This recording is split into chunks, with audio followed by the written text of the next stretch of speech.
Assalamualaikum warahmatullahi wabarakatuh. Hai, kami dari kelompok 6 kali ini akan memaparkan materi yang berjudul Tujuan Instruksional Taksonomi Bloom. Sebelumnya, kami ucapkan terima kasih kepada Ibu dosen Bunda Lukmawati MA. Kita kenalan yuk sama teman-teman. Ada Desi Rahmadiasari, Pasa Tiara, Irene Pris, Ayu Afriliani, Desi Sari Andin, dan Zenia Regita Cahyani.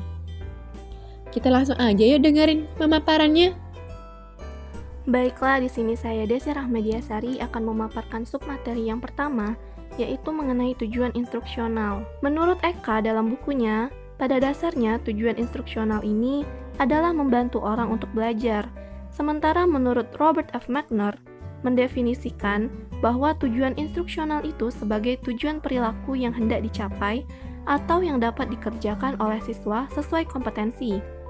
Dalam mengajarkan suatu bidang studi atau pelajaran, guru harus melihat pada tujuan instruksional baik secara umum maupun secara khusus. Tujuan instruksional ini memuat tentang kompetensi yang akan dimiliki oleh peserta didik. Kemudian, untuk mewujudkan tujuan yang telah ditetapkan tersebut, dirancanglah sebuah strategi instruksional dan media instruksional yang nantinya akan diimplementasikan. Menurut Sujarwo, tujuan instruksional biasanya dibedakan menjadi dua, yaitu tujuan instruksional umum dan tujuan instruksional khusus. Tujuan instruksional umum atau TIU ini lebih bersifat umum dan luas, sehingga pencapaiannya tidak dapat diukur secara langsung, karena tidak spesifik. Lalu yang kedua, itu ada tujuan instruksional khusus atau TIK. Tujuan instruksional khusus ini merupakan penjabaran yang lebih konkret dan sempit dari suatu tujuan instruksional umum, dengan memperhatikan bagian dari satuan-satuan bahan atau subpokok dari bahasan tersebut. Lalu, bagaimana untuk menulis tujuan instruksional? Ada sejumlah cara untuk menulis tujuan instruksional. Salah satunya adalah dengan pendekatan yang disampaikan oleh Mager, yaitu dengan menggunakan 3 komponen sebagai berikut. Yang pertama, itu ada aspek tingkah laku. Nah, aspek tingkah laku ini merupakan aspek yang menunjukkan bentuk tugas yang diperlukan oleh siswa, seperti menulis, membentuk, menyelesaikan, dan lain-lain. Lalu yang kedua, ada situasi atau kondisi. Ini merupakan aspek di mana tingkah laku dikondisikan dan menggambarkan batasan yang ditentukan siswa ketika mereka berjuang untuk belajar, seperti tidak menggunakan catatan, sesudah membaca bab 4 dalam waktu hanya 15 menit, dan lain sebagainya. Lalu yang ketiga, ada kriteria atau tingkat perbuatan. Dalam kriteria ini, pernyataan seharusnya meliputi tingkat perbuatan yang bisa diterima dan yang bisa diharapkan sebagai bukti bahwa peserta didik telah mencapai tujuan.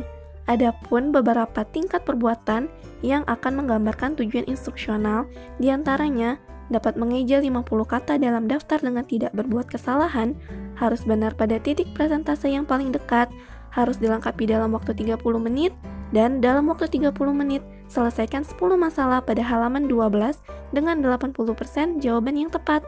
Baiklah, saya Pasa Tiara akan melanjutkan presentasi terkait kegunaan tujuan instruksional. Kegunaan tujuan instruksional memungkinkan guru tahu secara tepat tingkah laku siswa yang bagaimana diinginkan untuk keberhasilan suatu pelajaran.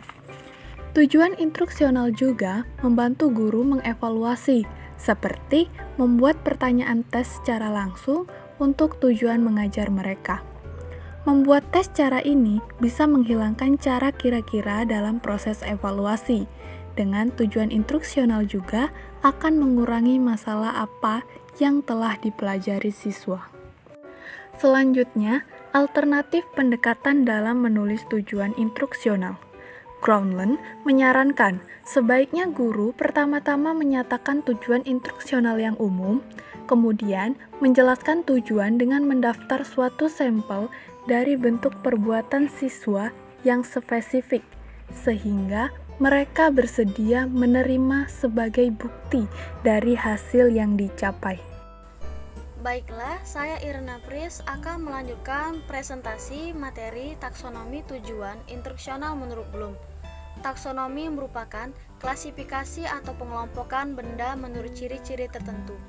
Taksonomi Bloom juga merupakan struktur hierarki yang mengidentifikasi skill mulai dari tingkat terendah hingga tingkat tertinggi, di mana setiap tingkatan dalam taksonomi Bloom ini memiliki korelasinya masing-masing.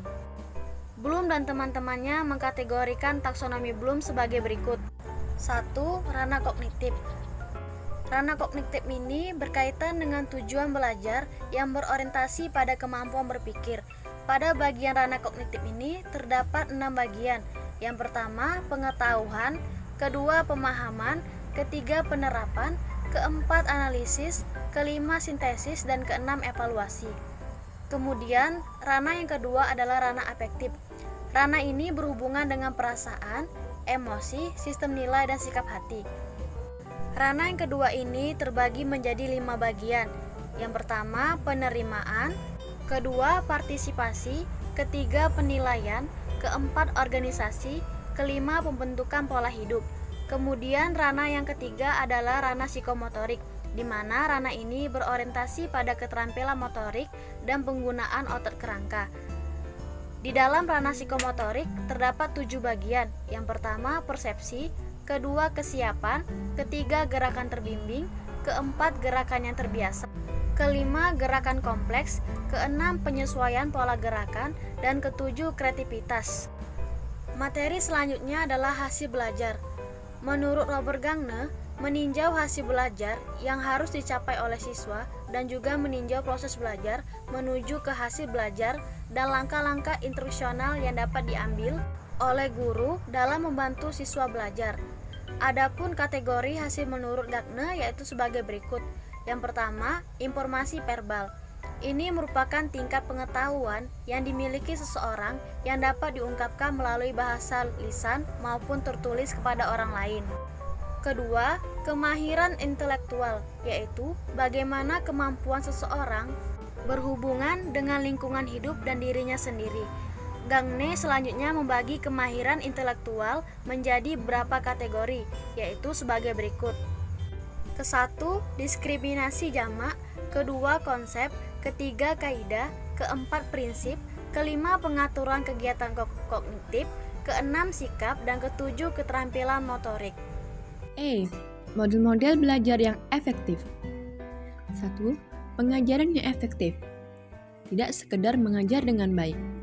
Adaptasi terhadap bahan ajar sesuai tingkat pengetahuan siswa, membentuk kelompok, memotivasi belajar, mengatur tingkah laku siswa, dan memberikan tes atau penilaian kepada siswa. Unsur-unsur tersebut yang ada dalam organisasi kelas sama pentingnya dengan mutu dan pelajaran itu. 2.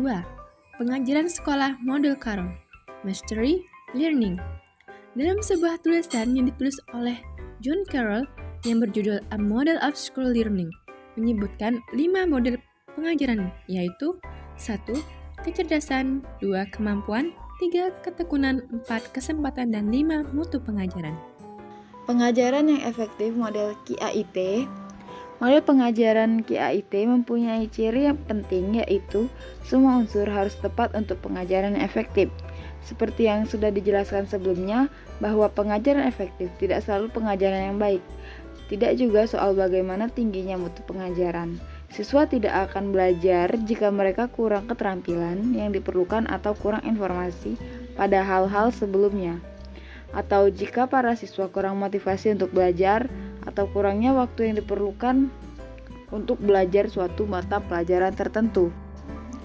Yang selanjutnya ialah The Popham and Barker Goals Reference Instructional Model. Menurut Popham dan Barker, pengajaran yang efektif adalah suatu kemampuan untuk menghasilkan perubahan yang diinginkan dari kemampuan dan persepsi siswa. Dari sudut pandang ini, saat mengajar untuk pertama kali, seorang guru tidak harus menanyakan hal yang tidak perlu. Guru dapat merencanakan kesempatan untuk siswa-siswa mempraktekkan keterampilan dan kompetensi khusus dalam suatu tujuan. Keuntungan dari model ini ialah dapat memberikan hubungan yang jelas dalam menilai dan memperbaiki mode pengajaran seseorang. Jika tujuan tidak ditemukan, suatu perubahan strategi adalah wajar.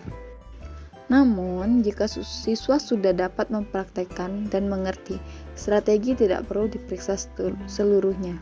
Guru mungkin hanya memperluas, memperbaiki, atau mengembangkan penyampaian tujuan. Merencanakan mata pelajaran, unit, dan pelajaran. Merencanakan suatu mata pelajaran adalah penting untuk mengatur tujuan jangka panjang dan jangka pendek sebelum mulai mengajar. Merencanakan suatu mata pelajaran sama seperti merencanakan suatu trip keluar kota, di mana Anda memerlukan peta untuk sampai ke tujuan. Sebelum siswa-siswa datang ke kelas untuk pertama kalinya, seorang guru memerlukan perencanaan umum. Apa yang akan diberikan kepada siswanya selama 1 tahun atau 1 semester. Suatu rencana khusus untuk 1 unit dan rencana yang lebih khusus lagi untuk isi mata pelajaran tersebut. 1. Tujuan unit dan tes unit. Sesudah menyusun tujuan pelajaran, tugas berikutnya adalah mengembangkan tujuan untuk unit pertama dan memperkirakan beberapa kali pertemuan secara periodik untuk setiap tujuan. Di samping itu, disarankan juga untuk menulis tes unit sebagai bagian dari proses perencanaan. Keuntungan menulis satu tes membantu kita untuk memusatkan perencanaan pada pentingnya peristiwa-peristiwa penting yang perlu kita masukkan. 2. Rencana pelajaran dan penilaian pelajaran. Langkah terakhir dalam perencanaan terdahulu adalah merencanakan pelajaran sehari-hari. Langkah berikutnya adalah merencanakan isi dari setiap pelajaran. Suatu rencana pelajaran berisi 1 tujuan, 1 rencana untuk menyampaikan informasi, 1 rencana untuk diberikan kepada siswa untuk berlatih atau praktik jika tepat, dan 1 rencana untuk mengukur pengertian siswa.